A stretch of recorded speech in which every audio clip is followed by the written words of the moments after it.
इस वक्त हमारे सामने दीवान फरीद बिन तहकीक से काफ़ी नंबर 206 है। जैसा कि हम अर्ज कर चुके हैं बार बार कि ये तजर्बाती नोयत का एक प्रोग्राम है जो हम कर रहे हैं ताकि हम आप तक दीवान फरीद को बेहतर मतन और बेहतर तलफ़ुज़ के साथ पहुँचाने की एक कोशिश करके देख रहे हैं। अगर ये आपको पसंद आ जाए तो इसे सब्सक्राइब करके इसका बटन भी दबा दीजिएगा बेल का, ताकि जो ही हम यहाँ से कोई काफ़ी लोड करें उसकी आपको इत्तला हो जाए। और इसके बाद हम ख्वाजा फरीद ने इन काफ़ियों में जो राग इस्तेमाल किए हैं हम उन सब पर भी बात करेंगे और ख़ास ख़ास बातें जो हैं दीवान फरीद की और हयात फरीद से भी।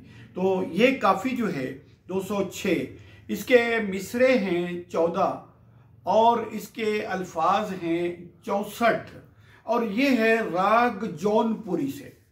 राग जौनपुरी के बारे में हम पहले बता चुके हैं कि ये जौनपुरी जो है फिरोज तुगलक जो था हिंदुस्तान का एक बादशाह गुजरा है, बड़ा जलीलुल कदर बादशाह था और उसने बड़ी तामीरात की, बड़ी फतूहात की, कमो बेश वो सारे बर सगीर पर जो है हाकिम रहा है। तो एक मरतबा जब वो बंगाल के दौरे से वापस आ रहा था, गर्मियों के दिन थे, तो एक जगह पर उसने पड़ाव किया, जफराबाद वो इलाका था, वहाँ पर जब उसने पड़ाव किया तो सख्त गर्मी थी, बहुत ज़्यादा सख्त गर्मी थी, लिहाजा उसको अपना सफ़र मुअत्तल करके किसी जगह बैठना पड़ा, छाँव ढूंढ के बैठ। तो उसके सामने दरियाए गोमती बह रहा था। तो दरियाए गोमती के उस पार उसने देखा है कि एक बड़ा सरसब्ज इलाका है और एक बहुत ऊंचा टीला उसमें मौजूद है। तो वो बैठे हुए एक तामीरी ज़हन रखने वाला बादशाह था। जब उसने देखा कि इतने सख्त मौसम में यहाँ इतना खूबसूरत एक इलाका मौजूद है, इसकी आबो हवा, पानी और हवा दुरुस्त हैं, जब भी तो इतना सब्जा है, तो उसके ज़हन में ख्याल आया कि जहाँ का पानी भी अच्छा है और हवा भी अच्छा है, जिससे ये पौधे फल फूल रहे हैं, तो फिर शहर तो इस जगह पे बसाना चाहिए ना। संगलाख ज़मीनों में, सहराओं में, पहाड़ों में शहर बसाने का क्या जवाज़ होता है। तो उसके जहन में ख्याल आया कि जिस जगह का पानी भी अच्छा है और हवा भी अच्छी है, तो वहाँ क्यों ना एक शहर बसा लिया जाए। तो उसने हुक्म दिया और अपनी तजवीज़ रख दी सामने कि इस जगह पर एक बस्ती बनाई जाए और एक किला भी बनाया जाए। तो वो किला बन गया और वो आबाद हो गया और वहाँ के इलाके में कुदरत ने ऐसी तासीर रख दी थी, वो अब भी मौजूद है, जौनपुर अब भी मौजूद है वो। तो वो जो तामीर का इंचार्ज था वो उसका चचाजाद भाई था, उसका नाम था जौन शाह। तो उस इलाके का नाम भी जौनपुर रख दिया। पूर कहते हैं किले को, पूर के 8-9 मानी होते हैं। लफ्ज़ पूर जो है यहाँ पीछे बच्चा बताए हैं कई मरतबा, पूर उस अदद को कहते हैं जो 2 पे तकसीम हो जाए। पूर पुराने किले को कहते हैं, पूर साबका को कहते हैं, पूर दफन कर देने को कहते हैं, पूर किसी चीज़ में जो चीज़ भर दी जाए, जो लोड कश्ती पे चढ़ जाए, चढ़ा दिया जाए, रख दिया जाए, वो भी पूर है। और जो भी लोड कहीं जाए, चलो इस हम काफ़ी से दूर जा रहे हैं, इस पर हम पीछे बात कर रहे हैं, आगे भी कर लेंगे। तो वो जौनपुर के नाम से वो मशहूर हुआ। तो वो बाद में एक जो वहाँ पर एक हाकिम बना, उसने जौन ने नाम के से तो वो शहर बस गया। बाद में एक हाकिम आया जिसका नाम शर्की था, ग़ालिबन शर्की उसके नाम के साथ लगता था। तो वो बड़ा रोशन ख्याल आदमी था। एक दिन उसके ख्याल आया, दोपहर के शाम के टाइम बैठा वो देख रहा था, तो उसने एक राग ईजाद किया और वो राग दिन के पिछले पहर का, ये जौनपुरी राग जो है ये दिन के पिछले पहर का राग है और इसमें बड़ी गम की कैफियत है।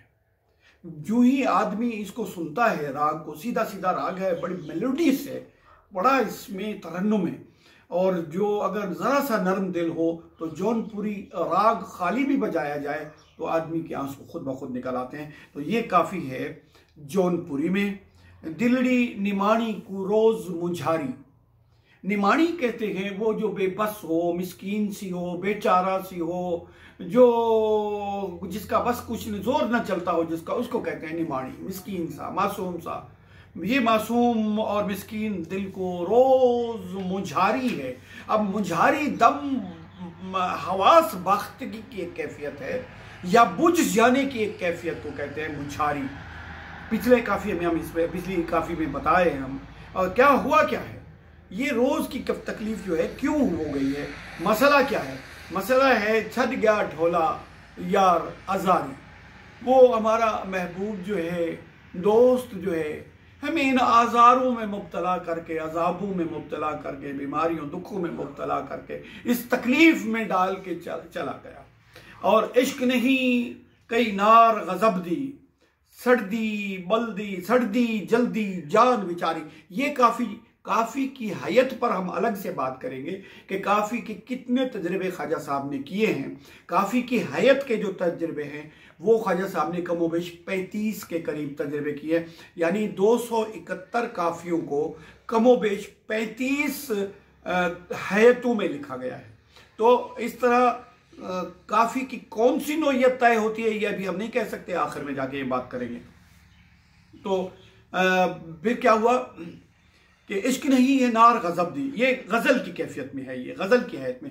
इश्क नहीं कई नार गजब दी, सर्दी जल्दी जान विचारी, और आशिक फिर दे मस्त मवाली, सिर कुर्बान करें लख वारी।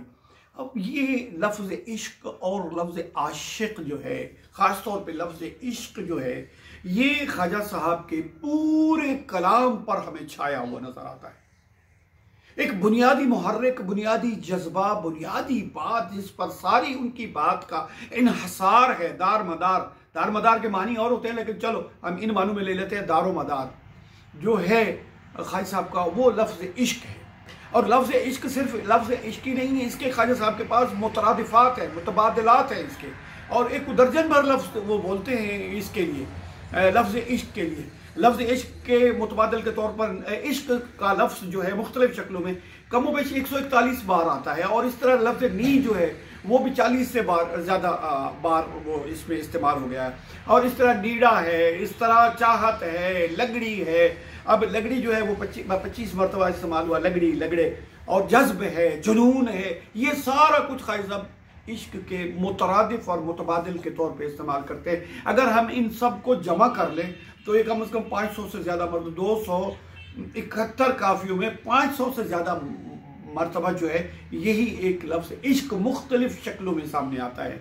और इश्क नहीं कई नार गजब दी, सर्दी जल्दी जान विचारी, आशिक फिर दे मस्त मवाली, सिर कुर्बान करें लखवारी, दर्द अंदोह ते सूल हजारा, लाकर यारी यार विसारी।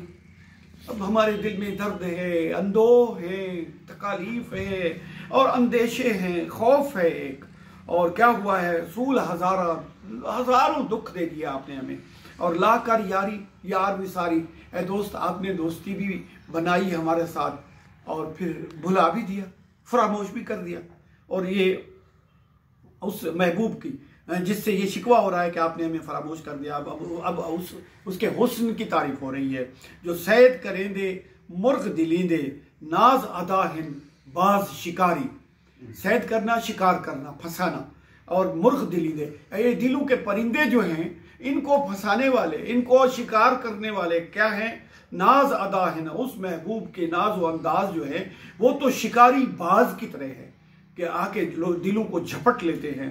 और चश्मा शोख बहादुर जंगी, और आंखों की तारीफ देखें कि वो उसके शोख चश्म है, और बेखौफ है, बहादुर है, हमला कर देते हैं, और जंगी है, यानी आमादा जंग है, हमला आवर हैं, और पलका धरद्या दस्त कटारी। अरे महबूब की पलकें क्या हैं, गोया वो खंजर बदस्त है। वो उसकी पलकों की तारीफ अब इससे ज्यादा क्या हो सकती है कि महबूब की एक एक पलक जो है वो खुद खंजर नहीं है, उस पलक ने अपने हाथ में खंजर पकड़ा हुआ है। और आखिरी शेर की तरफ जाते हैं कि जिंद फरीद बचे हुणकी में, जिंद फरीद बचे हुणकी में, नैना खुदंग चलाए कारी। ए फरीद, अब इस जान की बचत हो तो कहाँ से हो, कैसे बच पाएगी ये चीज कि उस महबूब की नजरों ने जो कारी मतलब कारगर तीर चलाए हैं जो चूकने के नहीं है। उसने हमारे दिल को शिकार करना ही करना है।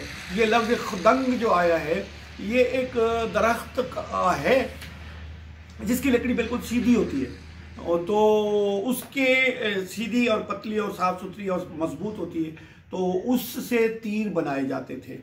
पहले तो उस लकड़ी का नाम खुदंग था, फिर आहिस्ता आहिस्ता चूंकि उससे तीर बन रहे थे तो फिर खुद तीर का नाम खुदंग हो गया। तो इस तरीके से ये काफ़ी नंबर 206 अपने इख्तिताम तक पहुँची।